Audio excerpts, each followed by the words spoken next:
नमस्कार दोस्तों। आज के वीडियो में जानकारी शेयर करेंगे स्त्रियों और पुरुषों में प्राइवेट पार्ट का कैंसर क्यों बढ़ रहा है, खास करके 50 साल की उम्र के बाद।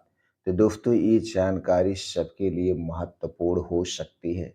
तो आज के वीडियो में हम यही डिस्कस करेंगे कि किस कारण से गंभीर बीमारियां होती हैं, उसके बाद इसके बचाव के उपाय क्या हैं और पहले से ही हम सावधानी बरतें जिससे इन बीमारियों से बचे रहें।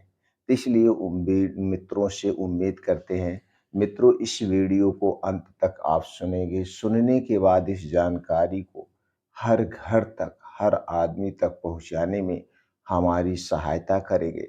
दोस्तों हम जागरूक होकर के, चाहे वो खान पान से संबंधित हो, चाहे वो बीमारियों से संबंधित हो, ये जानकारी अपना करके हम अपने आप को स्वस्थ और निरोग आज भी रख सकते हैं।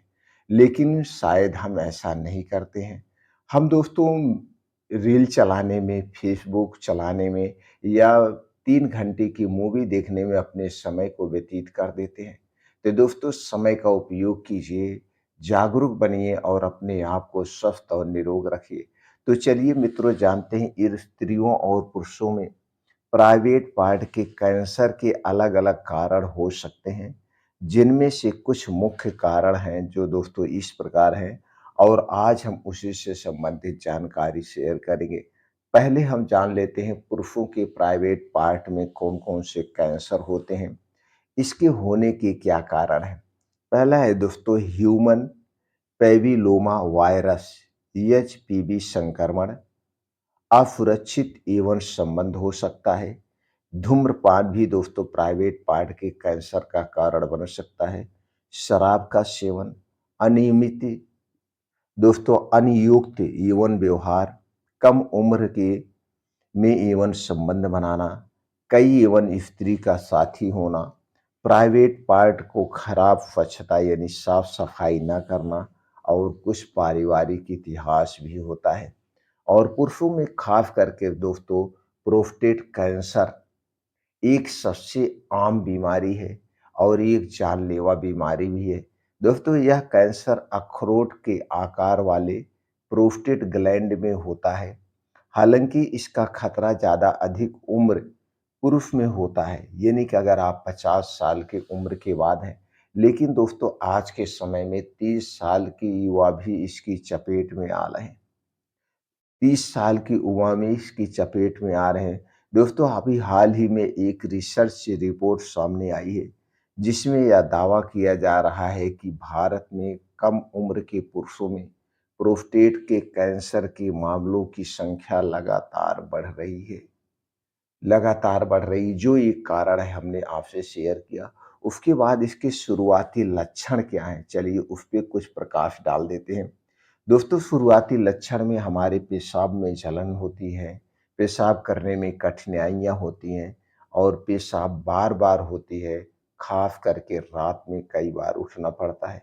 खुल कर के पेशाब नहीं होती है, कूल्हों में, पीठ में या पेल्विक में दर्द होता है। ये कुछ मुख्य लक्षण है, छोटे-मोटे दोस्तों बहुत सारे लक्षण हैं। जैसे आपको ठंडी अगर आपके प्रोस्टेट में प्रॉब्लम है तो आपको ठंडी लग के बुखार आएगा। दवा खा लेंगे वो बुखार तब जाएगा। लेकिन ये जब गंभीर यानी 3rd और 4th स्टेज में जाता है, तब यह दवा खाने पे भी नहीं उतरता है। तो इसलिए दोस्तों ऐसी कोई समस्या हो तो तुरंत आप किसी भी सरकारी हॉस्पिटल में जाकर के यूरोलॉजिस्ट को दिखा करके उससे संबंधित जो भी ट्रीटमेंट है आप ले करके अपने गंभीर बीमारी को दूर कर सकते हैं। दोस्तों इसके बचाव के क्या तरीका है? दोस्तों इसके बचाव के हमने यही कई बार बताए। ये आप जैसे भी कुछ लक्षण आपको आए वो करवा लेना चाहिए। और दोस्तों इससे बचाव के लिए नियमित प्रोस्टेट की विशिष्ट एंटीजन यानी पीएफए टेस्ट और जांच के माध्यम से आप अपने स्वास्थ्य पर नियंत्रण रख सकते हैं। तो दोस्तों साल भर में एक बार आपको पीएसए टेस्ट जरूर कराना चाहिए। ये हो गया दोस्तों सावधानियां। अब चलिए हम जान लेते हैं महिलाओं में प्राइवेट पार्ट का कैंसर क्यों बढ़ रहा है। इसके पीछे के कौन-कौन से कारण हैं, उन कारणों पर जानते हैं और जहाँ तक हो सके इन कारणों को हमें हटाना चाहिए।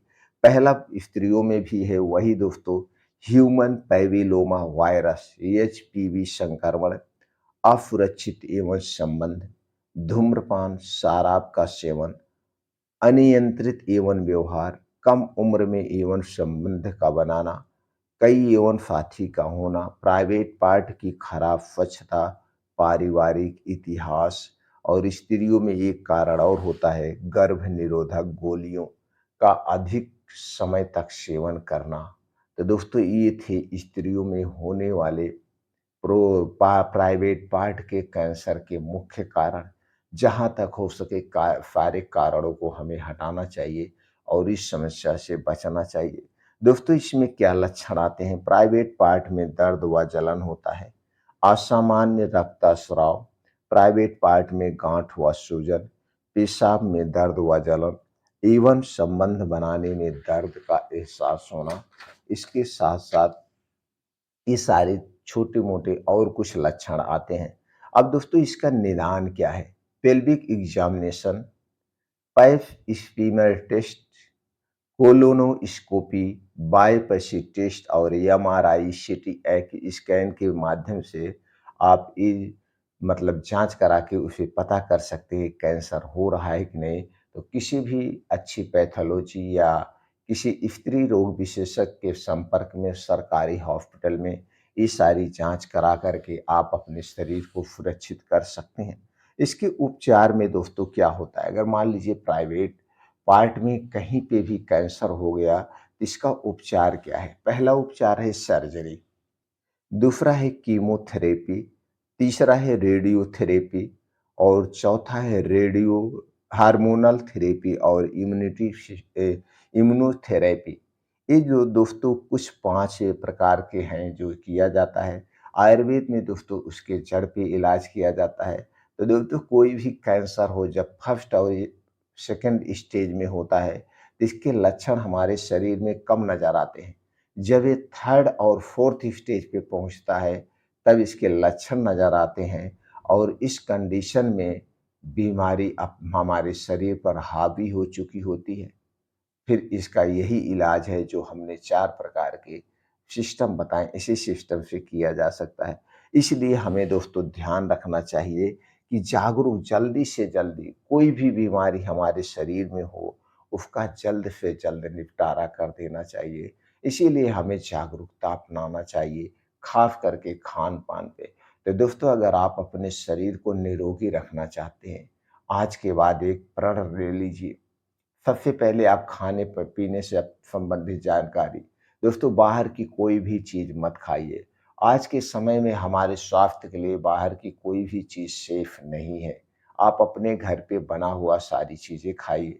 अपने घर पे जो चीज़ें बनाइए उसमें 3 चीज़ों का प्रयोग मत करिएगा। रिफाइन किया गया तेल, डालडा, पामोलिन, मैदा और चीनी, इन इन चीज़ों का सेवन कभी मत करना।